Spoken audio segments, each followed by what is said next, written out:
Hello, everybody! This is Brad Reed, your real life trader, here to remind you to be good. And by good, I mean get out of debt and achieve your financial dreams. This is the third video of the Financial Fundamentals series called Do's and Don'ts with Your Money. I believe it'll be a quick video unless I get on a rant, which, it's likely. The lawyers in California want me to again remind you that this is a broad set of principles and very generalized. This is not individualized advice specific for each individual that might possibly come across this video. So if you are seeking that sort of one-on-one attention and individualized advice, please see a competent professional in your area. Here again is the list of the videos, and I talk about what's in each of these sections. This is the third video. If you have not seen the first two, the beginning and three concepts, you got to go check those out. Bonus videos will be coming soon. One thing that I did not cover in detail is what's in the stock trading videos. Well, under stock trading videos, there are several videos in there about, for beginners. There's several videos for intermediate, several videos for advanced. There's several videos for if you want to learn how to day trade. There are several videos in there if you're going to be trading with a small account. There's a whole bunch of videos in there. Helpful articles and blog posts covers not only stock trading but also financial fundamentals, some of the bonus video topics, and more. So there's a whole bunch of information, and we are giving this to you guys for free. Alright, in this video, do's, don'ts, nevers to do with your money. Do this with your money. Use a budget to determine whether or not to buy anything. That's right. That $1.60 candy bar that I talked about in that last video, if you want to buy that, make sure it's on the budget. If you want to buy flowers for your wife, which I highly encourage, make sure it's in the budget. Make sure that the electric bill is in the budget, and the gas bill for the house, and gasoline for your car. Make sure it's all on your budget. Make sure anything that you buy is in your budget. If it's not in your budget, you do not have a complete budget, and you need to update and build your budget. Guys, I've been building a budget for a little over 4 years now, and I'm still adding categories to my budget and taking some away and combining things. I'm still changing my budget. So live by your budget, and if you want to make a purchase that you think is a good purchase, it needs to be on your budget, because your budget is your financial plan for success. Pay for things with cash as much as possible. Some researchers did some studies, and they put people in an MRI machine to measure their brain activity. And it turns out that when you pay with cash, your pain center in your brain is activated. That means your brain senses pain when you pull out those $20 bills and that green paper money and you hand it to someone. That's painful. Because that's painful, you end up spending less with cash than you do if you're swiping a credit card or even a debit card. So pay for things with cash as much as possible. You will end up spending less and sticking to your budget. Get out of debt before you invest. Now, this is a little bit more my viewpoints. There's some people at Real Life Trading that may have another viewpoint, but I'll explain why I say that and why I think that. And check out the video called 3 Key Concepts, and I talk about investing is like growing trees. Money doesn't grow on trees. Money grows like trees. And if you are in debt, your financial tree is growing in someone else's yard. Having a bunch of debt is like having a bunch of weeds in your yard. They grow roots really deep, and they start spreading, and if you don't go out there and attack them with force, with vengeance, you will never ever have a nice looking financial yard. And if you don't get out there and get these debts taken care of, these trees, these financial trees, will start growing miraculously fast, but they'll be growing for someone else. They'll be growing against you. Get out of debt before you invest. And if you're watching this video series, what I would recommend, you start getting out of debt now while you learn to invest. Learning to invest, learning to trade stocks will take you 2 years if you are super dedicated and ridiculously fast and incredibly disciplined person. Most people, it takes them anywhere from 3 to 5 years, and for a lot of people it takes longer than 5 years before they are confident at investing. In that amount of time, you should have gotten out of debt and really started building your emergency fund, your retirement savings, and building an investment account. So there's plenty of time, but I would recommend you get out of debt, everything except for the house, before you start investing in trading stocks. Calculate how much to put towards retirement, kids' college funds, emergency funds, whatever kind of funds, whatever kind of savings you have. A lot of people will just take some random percentage and throw it at, and a lot of people will just put as much as they can. And that's called investing for hope. And a very, very wise lady by the name of Matson Bell once said, I've gotten nothing that I've hoped for, but everything that I've worked for. So don't hope for a good retirement. Work for it and plan for it and calculate how much you need to put in. Don't just take some blind number. So these are things to do, and you'll have a happy sunny day with lots of pretty financial flowers in your financial yard and kind of stuff like that. Okay, I'm an engineer. I'm not very good with metaphors, so let's just go on. Cool, we covered what to do. Let's talk about now what not to do. Do not take out a loan for anything but a primary mortgage on the house. In the first video of the series, Financial Fundamentals, the beginning, I show mathematically why taking out a loan for a car, even if it's a 0% interest loan, is a financial trap. Why is it a trap? Because if you take out a loan for anything, except a primary mortgage, and you have to get out of that loan for some reason, you cannot sell whatever you have and pay off the loan. Usually, and I stress usually, houses go up in value. So if you buy a house and you take out a loan for the primary mortgage and you suddenly have to sell that house, there's a great chance that you can pay off the mortgage and put a little bit of money in your pocket. There is nothing else out there that is readily available and that is very reliable in going up in value. So don't do it. Don't take out a loan for anything but a primary mortgage. Don't take out a loan for a car. Don't take out a loan for a TV. I'm going to even tell you don't take out a loan for a student loan. And there'll be a video coming up about that. But the reason for it is these days college costs are so much higher than the starting salary with the associated degree. And also 50% of kids going into college never finish. Now, obviously, they don't expect to not finish, but there's a family emergency. There is some reason that they are unable to finish, and they still have those student loans. Also, right now, college seniors are facing 50%, actually I think it's 52% unemployment, but yet they still have to pay for those loans. And student loans are not bankruptable.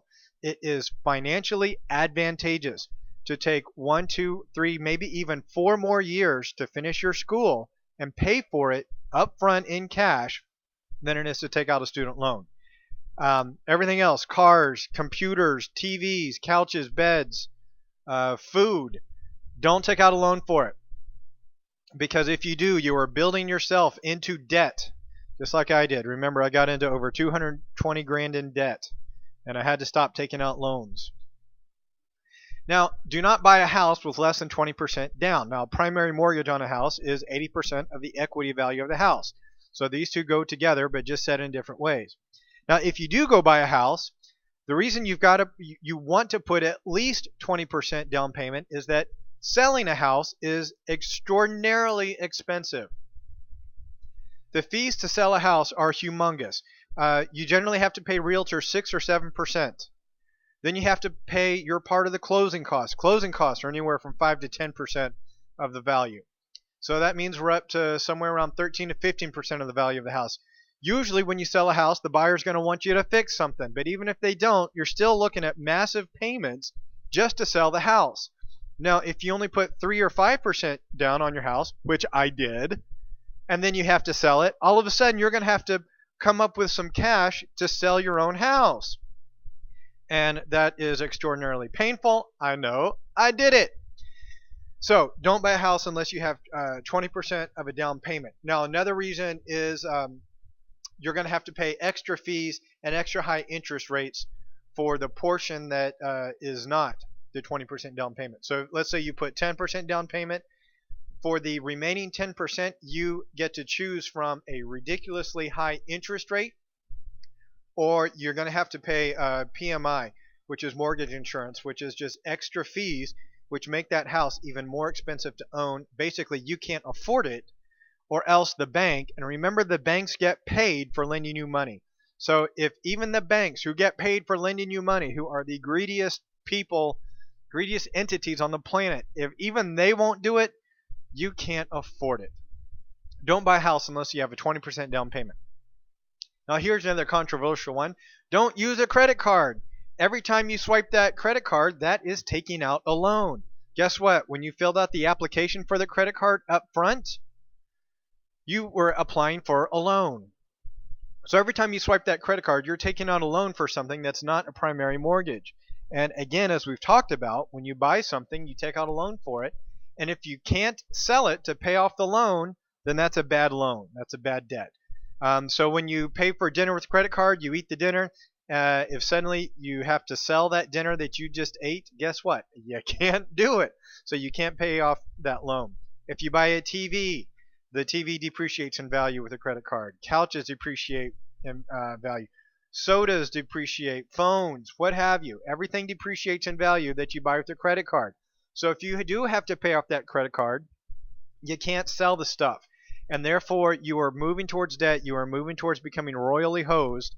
Stop doing it. Now, the biggest argument I get with this is, but Brad, I get cash back. I get a point system. I get a discount on gas. I get frequent flyer miles. I get free vacations by using my credit card and paying it off. Guys, thinking that you're going to get more from your credit card than you're paying them, it's kind of like thinking you're going to go down the road speeding and not eventually get a traffic ticket. The one time you get caught is going to more than make up for any other advantage you may have gained. The one time you miss a payment, or the one time the credit card drops a payment, or it gets lost in the mail, or for whatever reason, the one time that that payment does not get paid, the fees, the interest rates, the everything that comes with that are more than going to make up for any advantages you got with the credit card. That's why they offer it to you in the first place. Do you think that the credit card is offering you 30,000 frequent flyer miles to sign up because they think you are going to come out ahead? No, it's because they know that they are going to come out ahead on the long run. The reason you get a big, huge discount on the next purchase of that vehicle, of that car, or a discount on the gas is because the credit card knows that you are not going to get ahead. They are going to get ahead. So don't use your credit card. I don't care what the point system is. Don't do it. And another controversial subject I'm going to say is do not try and get a good credit score. Because how do you get a good credit score? You have to go into debt. You have to go into debt and pay it off to get a good credit score. Who wins by doing that? You don't win, because all you do is you get rights to go into debt more. You get rights to go into debt faster. You get rights to becoming royally hosed, bigger and faster, and certainly not better. The only thing a good credit score is good for is to going into debt and becoming royally hosed. The only person telling you you need a good credit score is the banks, is the credit cards, is the people that are lending you money. The only people telling you you need a good credit score are the people that get paid when you get a good credit score. They're going to tell you that you will be more liked by your friends. You will be more attractive to the opposite sex. You will perform better at work. You will do all this stuff better if you have a good credit score. And it's complete and utter hooey and nonsense. Good credit scores are good for nothing good. Do not try and get a good credit score. Do not worry about your credit score, because if you are paying for things in cash, if you are paying for things according to your plan, your budget, you don't need a good credit score. The only thing you might ever possibly want a good credit score for is a primary mortgage, but any decent credit union, any person that's taking your loan information that's not a total moron, will be able to process your loan and give you the very best rates without a good credit score if you don't have debt and you have not been in debt for a long time, and if you have built up savings and you have built up your emergency, and if you've done everything financially responsible according to your plan, then you'll be able to get a great rate on a house with no credit score. So don't worry about that one. Never, never, never, ever, ever, ever, ever do these things that I'm about to say. Never do them. Do not do them. Do not ever borrow money from friends or family. The quickest way to ruin a relationship is by borrowing money. Because then every time you see that friend, every time you see that family member, they're thinking, are you going to pay me, dude? And if it's not happening now, it's going to happen later. And whenever it does, it's just uncomfortable. I know, I've done it. Uh, if a birthday or Christmas comes around and maybe you lent money to a family member, you're thinking, do I get them a gift or do I write them a little note? Hey, dude, $50 off what you owe me. And it just becomes uncomfortable. It becomes weird. Don't borrow money from your friends. If you want to give money to a friend or family member, if someone says, hey, man, I'm in trouble and I got to borrow some money, just say, dude, hey, don't worry about it. Take this. It's a gift. You don't have to worry about paying it back because we're friends. We look out for each other. Don't worry about paying me back. Here it is. And in your heart, you've got to be able to do that. You've got to be able to give it. And you have to be able to give it responsibly. Make sure that's in your budget. Or don't give it. Yeah, don't borrow money from friends or family. Don't lend money to friends and family. Related to that is never, ever, ever, ever, ever, never, never co-sign a loan for someone. Because it's basically lending them money except with a kicker. When you sign a loan for someone, you are 100% responsible for the loan. That means if your friend, which usually happens, ends up becoming not available to afford the payment, then you become 100% responsible. And what usually happens when you co-sign for a loan is that that person will eventually not be able to make the payment and they're too embarrassed to say something, so they don't. And then the payments build up, and guess who is responsible for them? You are, not your friend. Because by signing that loan, you say that that bank, that loan, that entity can sue you for that amount. And if your friend's not going to tell you, if that family member's not going to tell you, I don't care how much they love you, if they don't tell you, when they don't tell you, because they won't, you are completely and royally hosed because you are going to get sued for the complete amount, plus penalties, plus interest, plus fees, plus lawyer fees, plus court fees. Plus, they're going to pile on so much stuff, you're going to be in a world of hurt. Even if you are able to get lawyers and somehow wiggle your way out of that, it's still going to be one of the biggest nightmares you've ever had in your life.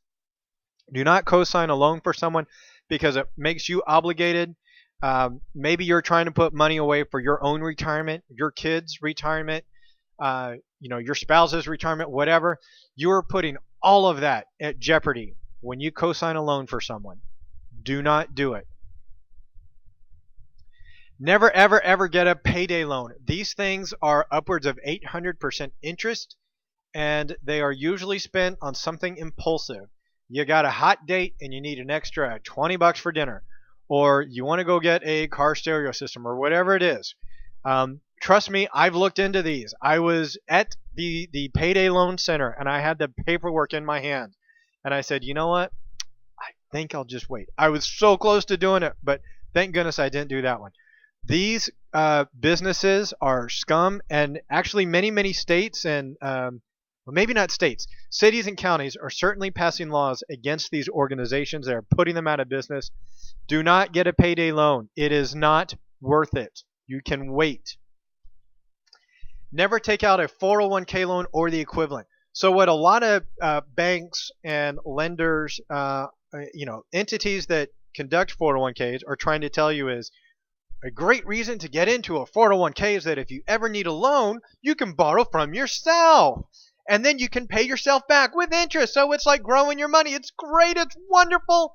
401ks are amazing.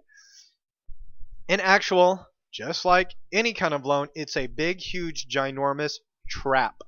Okay, so here's what happens if you borrow the money and you pay it back.